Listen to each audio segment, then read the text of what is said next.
أعوذ بالله من الشيطان الرجيم. بسم الله الرحمن الرحيم.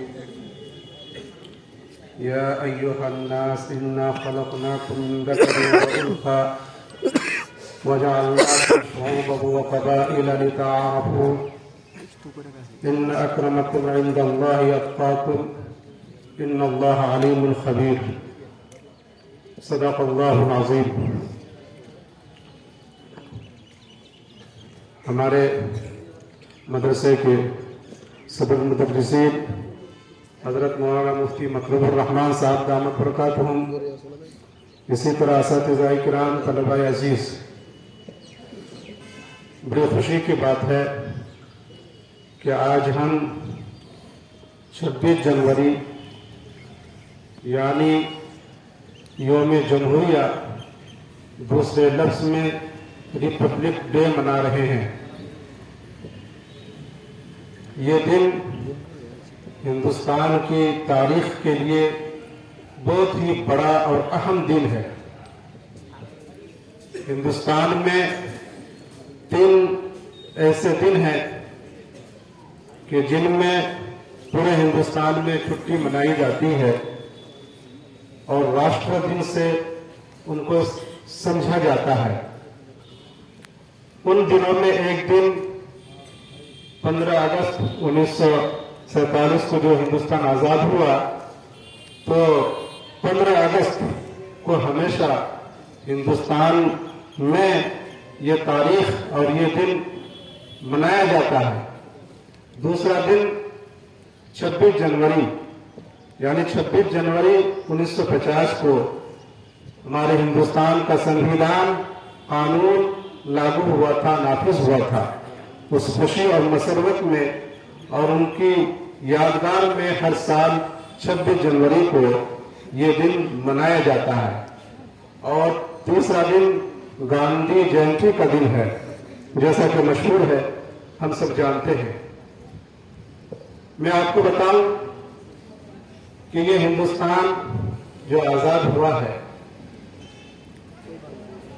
تو اس کو آزاد کرنے والے اور قربانی دینے والے جو حضرات تھے، تو ان کو تو پکارا جاتا ہے، ان کا نام لیا جاتا ہے، لیکن ایک بہت بڑی تعداد ہے مسلمان مجاہدین کی جن کا تذکرہ عام طور پر نہیں ہوتا ہے۔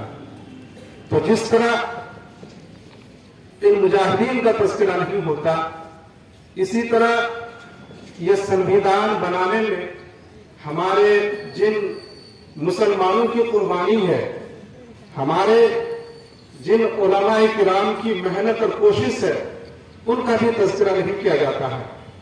تو آج ریپبلک ڈے کے موقع پر میں مختصر وقت میں آپ کو وہ بتانا چاہتا ہوں کہ یہ جو سنویدھان ہمارے ہندوستان کا ہے، یہ جو ہمارا قانون ہے، تو یہ قانون کیسے بنایا گیا؟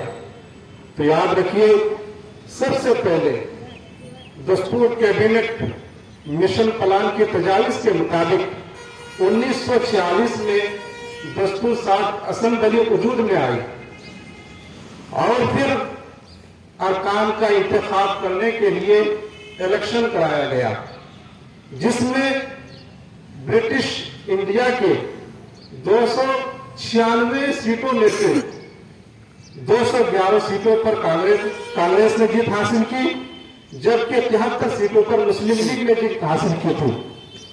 اور پھر ان ممبران میں سے 284 ممبران اور ارکان کے دستخط سے یہ مسودہ تیار کیا گیا، جو قانون کا مسودہ ہے، جو ہمارا سنویدھان ہے۔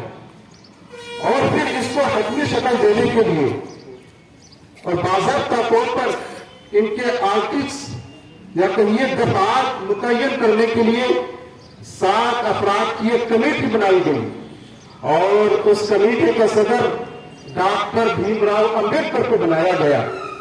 تو اس کمیٹی میں جس طرح ہمارے دوسرے ہندوستانی بھائی تھے، اکابر تھے، اسی طرح ہمارے علماء کرام بھی تھے۔ اس دستور کمیٹی میں ہمارے علماء کرام میں حضرت مولانا ابوالکلام آزاد کا نام سر فہرست آتا ہے، اور دوسرے نمبر پہ حضرت مولانا حفظ الرحمان سہواروی رحمۃ اللہ علیہ کا نام آتا ہے۔ لیکن میں آپ کو پہلے یہ بتا دوں کہ وہ ہمارے مسلم ارکان کتنے تھے کہ جن کے دستخط سے یہ مسودہ تیار ہوا تھا۔ وہ ارکان 35 تھے جو مسلم ارکان تھے کہ جنہوں نے اس مسودے میں دستخط کی تھی، سگنیچر کیا تھا۔ اور ان ممبران میں آسام کے جو سب سے پہلے وزیر اعلیٰ ہیں سر سید محمد صاحب اللہ، سر سید محمد صاحب اللہ جو آسام کے سب سے پہلے وزیر اعلیٰ ہیں، وہ بھی شامل تھے۔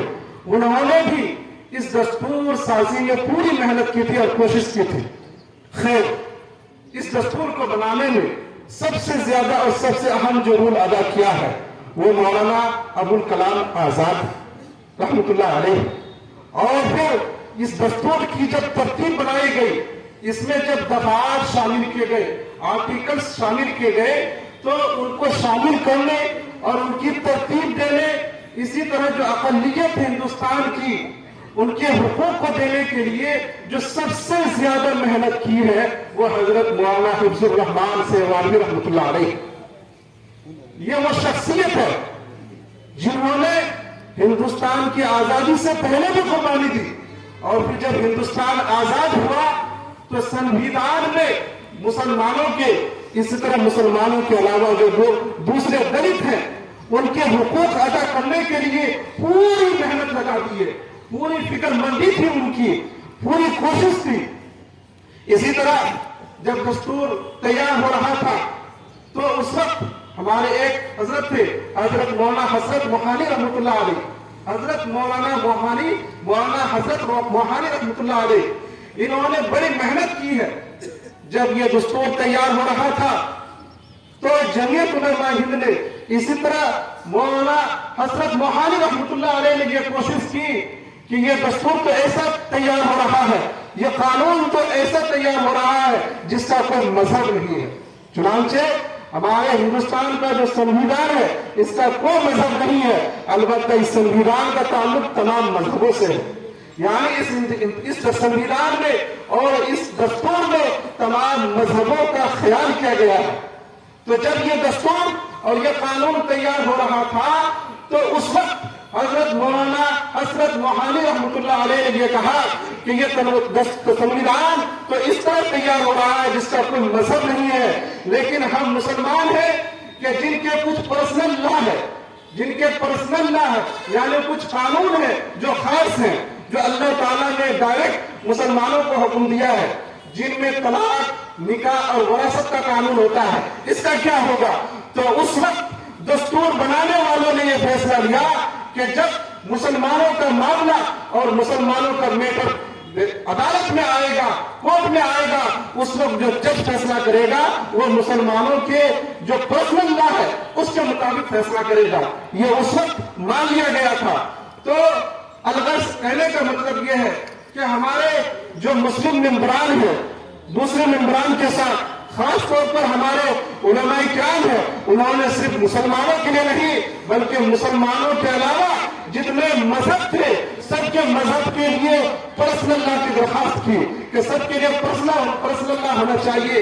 چنانچہ ان کی درخواست مانی گئی اور قانون میں اس کو شامل کیا گیا اور یہ کہا گیا کہ ضرور ہر مذہب کے جو پرسنل لا ہے اس کے مطابق ہندوستان کا جو بھی جج ہوگا، جو بھی کورٹ ہوگا، جو بھی عدالت ہوگی وہ فیصلہ کرے گا۔ تو آپ کو بتانے کا مقصد یہ ہے کہ یہ سنویدھان ہے جو ہم سب کو حقوق دیتے ہیں، بہت سارے حقوق دیتے ہیں۔ ان حقوق میں سب سے پہلے جو حق آتا ہے وہ حق مساوات کا ہے۔ ہندوستان میں جتنے شہری ہیں سب شہری ہونے کے اعتبار سے برابر ہے، خواہ وہ پرائم منسٹر ہو یا ایک عام آدمی ہو، شہری ہونے کے اعتبار سے سب کے حقوق برابر ہے، سب ایک برابر ہے۔ اسی طرح ہمیں ایک حق دیا گیا، حق آزادی، کہ اس حق کے تحت ہم اپنے مذہب کے مطابق، اپنے مسلک کے مطابق، اپنے رسم و رواج کے مطابق، اپنی تہذیب و ثقافت کے مطابق زندگی گزار سکے۔ اسی طرح ہمیں یہ حق دیا گیا کہ ہم اظہار خیال کر سکیں، لیکن یاد رکھیں یہ حق اس طور پر ہے کہ اظہار خیال ہو لیکن کسی دوسرے کو اظہار خیال کی وجہ سے تکلیف نہ ہو یا کسی کے مذہب پر کوئی تعلق تشریح نہ ہو۔ اس اعتبار سے ہمیں اظہار خیال کا بھی حق دیا گیا، ہمیں ادارہ قائم کرنے کا، تنظیمیں قائم کرنے کا حق دیا گیا، یہ حقوق ہمیں دیے گئے ہیں قانون کے تحت۔ تو اس لیے ہم مسلمان بھائیوں سے اور خاص طور پر ہمارے مدرسے کے طلبہ ہیں یا جو بھی مدرسے کے طلبہ ہیں ان سے میں درخواست کروں گا کہ یہ جو سنویدھان ہے، اس سنویدھان میں جو ہمیں حقوق دے گئے ہیں ہم ان کو پڑھیں، سمجھیں اور پھر انہی کے مطابق زندگی گزاریں۔ اس لیے اسی طرح سنویدھان میں عام شہریوں پر کچھ حقوق بھی ہے کہ وہ جب ہندوستان کے شہری ہے، ہندوستان کا باشندہ ہے تو اس کو ہندوستان میں کیسے رہنا ہے اور ہندوستان کے قوانین کو کیسے جاننا سمجھنا اور پھر ان کے مطابق عمل کرنا ہے۔ یہ ذمہ داری عوام پر بنتی ہے، ہندوستان کی جنتا پر بنتی ہے۔ خیر، ہم نے آپ کو شروع میں کہا تھا کہ مختصر بیان کریں گے، اس لیے چند باتوں پر میں اپنی تقریر ختم کرتا ہوں۔ وآخر دعوانا